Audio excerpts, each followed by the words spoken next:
हाय दोस्तों, स्वागत है आपका हमारे YouTube channel full study with Joy में। तो जैसे कि आप देख रहे हैं कि हमारा आज का टॉपिक है वायरस और बैक्टीरिया के बारे में अंतर बताना, और फिर वायरस के बारे में आपको डीप जानकारी देना, और डीप जानकारी बैक्टीरिया के बारे में कि इन सब का क्या क्या प्रयोजन है, क्या क्या मतलब ये होते हैं। तो सबसे पहले हम वायरस का परिचय जानेंगे, फिर बैक्टीरिया के बारे में जानेंगे, इनके बारे में डीप अध्ययन करेंगे। जीके जनरल में जनरल नॉलेज जितना भी हम आपको बता सकें बताएंगे, ताकि आप इन दोनों में अंतर आप मुख्य रूप से जान सके कि क्या वायरस होता है, क्या बैक्टीरिया होता है। ठीक, और इससे जुड़ी हुई किससे कौन सी रोग होती हैं, कौन कहाँ पाया जाता है, सारे बातों का अध्ययन करेंगे। सबसे पहले हम इन दोनों के बारे में जान लेते हैं, उसके बाद हम पता करेंगे इन दोनों में अंतर। तो जानते हैं कि वायरस के बारे में जानते हैं, वायरस क्या होते हैं, ये किस प्रकार से बनते हैं, कहाँ से पाए जाते हैं, ठीक इस सारे अध्ययन करेंगे। तो वीडियो शुरू करने से पहले चैनल को सब्सक्राइब कर लें, क्योंकि ये इस प्रकार के वीडियो हर एग्ज़ाम में ज़रूरी होते हैं। जैसा कि आप देख रहे हैं, मैंने पहले ही यहाँ पर लिख चुका है बोर्ड पे कि ये हर एग्ज़ाम में उपयोगी हैं, जैसा कि आप सभी देख रहे हैं। वायरस के बारे में परिचय हम सुनते हैं, चलिए सुनते हैं कि वायरस के बारे में ये बताया गया कि प्रकृति में अति सूक्ष्म कणों, माइक्रोब्स जिसको कहा जाता है, के रूप में अनेक प्रकार के असंख्य विषाणु, जिसको हिंदी में इसको विषाणु कहते हैं, अत्यंत प्रकार के विषाणु वायरस पाए जाते हैं। सजीवों अजीवों पदार्थों के बीच की कड़ी इन वायरस को कहा जाता है। इनका विशेष महत्व है क्योंकि ये इनमें दोनों प्रकार के लक्षण पाए जाते हैं। आप ये नहीं कह सकते हैं कि वायरस निर्जीव है और इसको सजीव भी ठीक से नहीं कहा जा सकता, कि दोनों लक्षण इनमें अंदर पाया जाता है। ठीक, जो जैसे विषाणु महीनों तक चूर्ण के रूप में किसी अजीब रासायनिक पदार्थ की भांति किसी शीशी में बंद करके असीमित समय तक रखे जा सकते हैं। यानी कि अगर किसी वायरस को एक शीशी में बंद कर दीजिए, एक चूर्ण के रूप में करके, तो ये बहुत सालों बाद तक इसको वहाँ पर रखा जा सकता है निर्जीव चीज़ों के वस्तु के। जैसे मान लीजिए आप किसी लिक्विड में हाइड्रोजन पेरोक्साइड का लिक्विड रख दीजिए और उसको 100 साल बाद भी यूज करेंगे तो वो हाइड्रोजन पेरोक्साइड के भांति ही कार्य करेगा, बर्बाद नहीं हुआ अगर उसको बढ़िया से रखा जाए। उसी प्रकार वायरस को भी अगर रखा जाए तो वो 100 साल बाद भी अगर उसको उसकी संतुलित मिलेगी, उपयुक्त वातावरण मिलेगा, परिस्थिति मिलेगा, तो एक कण से सजीव की भांति ही अपना पोषण और संवर्धन करके नया नया विषाणु उत्पन्न करने लगेगा। यानी कि यह तुरंत सजीव के रूप व्यवहार करने लगेगा। ठीक, जीव में अनेक प्रकार के घातक रोग उत्पन्न ये वायरस के कारण होता है, और इनको रोग उत्पन्न करने के कारण ही वायरस या फिर विषाणु कहा जाता है। ठीक, इसको विषाणु कहते हैं। ठीक, अब इसका खोज कैसे हुआ, इसके बारे में इसका खोज कैसे हुआ, इसकी खोज बता रहे हैं कैसे हुआ यहाँ पर। ठीक, आपने परिभाषा तो जान लिया, इसको सबसे बेस्ट जान लीजिए कि आपको एग्जाम में बार बार यही पूछेगा कि सजीव और निर्जीव के बीच की कड़ी को क्या कहते हैं, कि इनमें से कौन सा है। तो ऑप्शन में बैक्टीरिया रहेगा, वायरस रहेगा, और प्रोटोजोआ, पता नहीं क्या क्या ऑप्शन में दे सकता है, लेकिन इसको वायरस आपको ट्रिक करना है। ठीक, इसको खोज के बारे में बात करेंगे कि मानव जाति को रोगों से मुक्त दिलाने के लिए 18वीं तथा 9वीं शताब्दी में अनेक वैज्ञानिकों ने जीवाणुओं की खोज के लिए प्रेरित हुए, तथा इन खोजों से उन्हें यह ज्ञात हुआ कि अनेक प्रकार के रोग जीवाणुओं से अधिक सूक्ष्म द्वारा उत्पन्न होता है। जो मैंने बताया ना, बैक्टीरिया को जीवाणु कहते हैं। पहले लोग जानते थे कि जितने भी रोग होते हैं सिर्फ बैक्टीरिया की वजह से, यानी कि जीवाणुओं के कारण ही होते हैं। लेकिन लोगों को ये बाद में पता चला कि भाई जीवाणु तो बड़े आकार में होते हैं, मैं बाद में अंतर में बताऊंगा।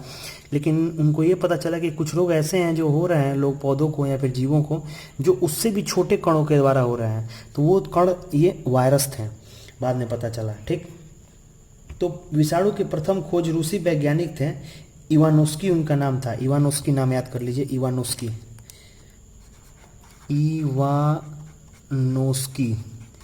इवानोस्की एक वैज्ञानिक थे, यहाँ पर पढ़ सकते हैं। लाइट कलर का पेन, नेक्स्ट टाइम मैं लाइट कलर का पेन यूज नहीं करूँगा। इवानोस्की एक वैज्ञानिक थे, इन्होंने तंबाकू के पत्ते होते हैं, ठीक, जो इवानोस्की वैज्ञानिक हैं, इन्होंने 1892 में की गई थी। इन्होंने तंबाकू के पत्ती में मोजैक रोग एक होता है, आप नोट कर लीजिए, मोजैक रोग, मोजैक तंबाकू के पत्ते में मोजैक रोग की खोज करते हुए पता लगाया कि यह रोग जीवाणुओं से भी छोटे परजीवियों द्वारा होता है। ठीक, एकदम सूक्ष्मतर परजीवी जो पैरासाइट बोलते हैं उत्पन्न होता है। इवानोस्की ने रोगी पत्तों के रस को छानकर जीवाणुओं यानी बैक्टीरियों को अलग कर दिया। जब छने हुए रस को स्वस्थ पत्तियों पर मला गया तो पत्तियां रोगग्रस्त हो गईं। इस प्रकार रोग का स्रोत छने हुए रस में होने का ज्ञान प्राप्त हुआ। इसके बाद एक वैज्ञानिक थे बीजेरिंग, ठीक 1898 में, और ल्यूफ्लर थे एवं फ्रास नाम के वैज्ञानिक थे जो 1898 में ही आदि ने पादपों एवं जंतुओं में अनेक प्रकार के विषाणुओं का पता लगाकर इवानोस्की की खोज की पुष्टि की। ठीक, यहाँ पर आप जान लीजिए कि इवानोस्की ने खोज तो कर दी थी पहली बार, लेकिन उसको एकदम सिद्ध कर दिया इन दोनों वैज्ञानिकों ने 1898 में, इन चारों वैज्ञानिकों ने मिलकर। ठीक, लुईस पास्चर का आपने नाम सुना हुआ बचपन में पढ़ा हुआ है या फिर कहीं पर। लुईस पास्चर ने कई चीज़ों खोज की है। आप कमेंट करिए कि लुईस पास्चर ने किस प्रकार के टीके का एक उन्होंने खोज किया था, उसके बारे में कमेंट करके बताइए किस प्रकार के टीके का उन्होंने खोज किया था।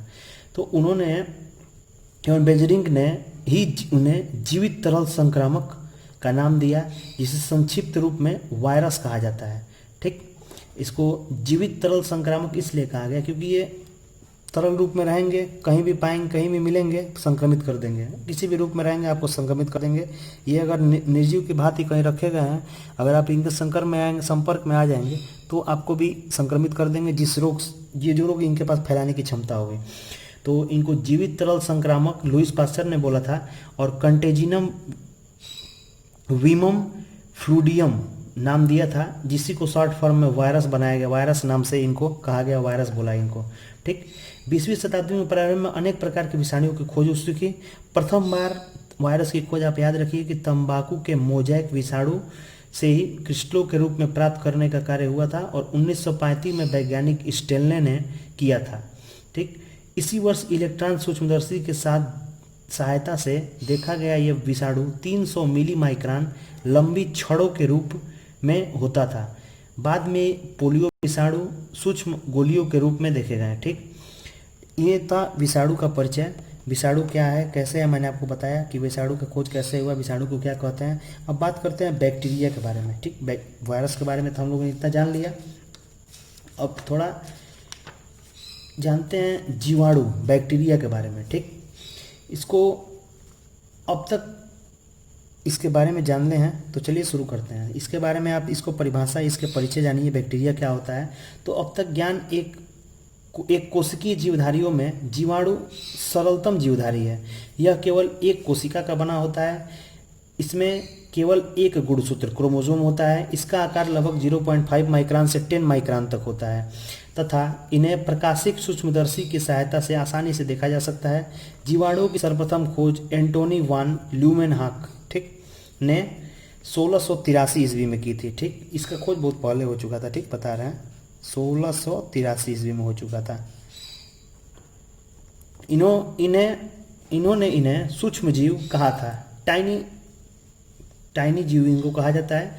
1829 में, इसके बाद मतलब बहुत बाद, 1829 में एरनबर्ग ने इन्हें जीवाणु बैक्टीरिया नाम दिया था। ठीक, बैक्टीरिया को बैक्टीरिया किसने कहा था और वायरस को वायरस किसने कहा था, ये चीज़ एग्जाम में पूछता है। ठीक, तो बैक्टीरिया को सबसे पहले बैक्टीरिया एरनबर्ग ने कहा था।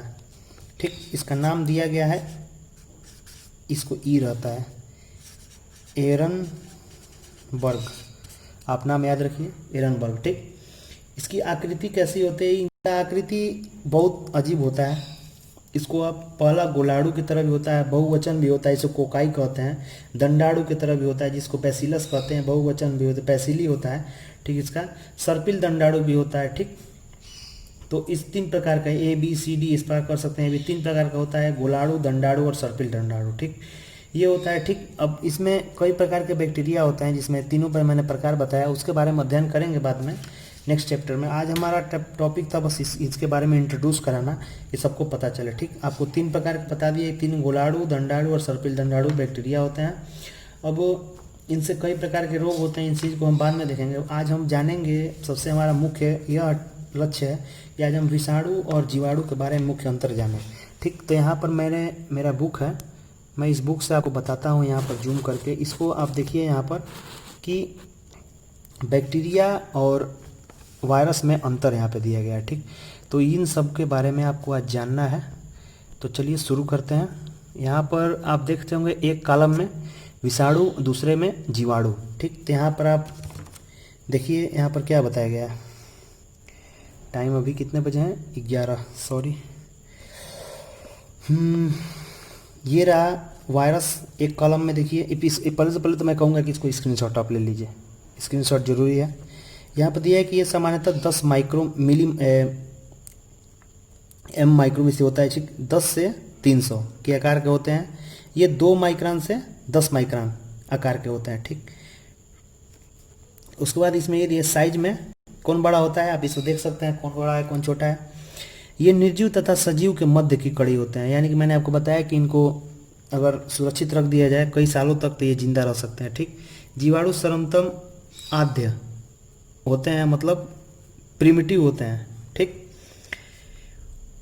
विषाणु होते हैं में कोशिकीय संरचना नहीं होती, इसमें कोशिकीय संरचना होती है लेकिन इसमें पूर्ण केंद्रकीय होती है, ठीक। कोशिकाएं पूर्ण केंद्रकीय होती हैं इसमें जीव द्रव्य नहीं होता है, इसमें जीव द्रव्य होता है। यही एग्जाम में पूछेगा कि निम्न में से किस में जीव द्रव्य होता है, तो ऑप्शन में दे देगा तो आपको जीवाणु सही मारना है, ठीक। यही डिफरेंस होता है।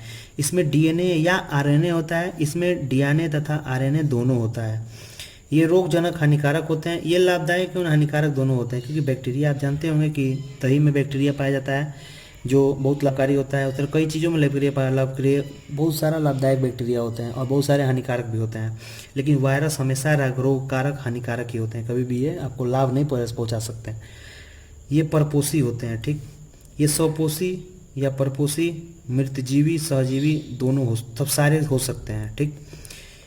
विषाणु में यह है कि ये केवल जीवित कोशिकाओं से ही प्रजनन करते हैं, और फिर जीवाणु का ये है कि ये कोशिका के बाहर ही प्रजनन करते हैं, अतः इनकी कृत्रिम संवर्धन हो सकता है, इनको कृत्रिम बनाया जा सकता है, ठीक।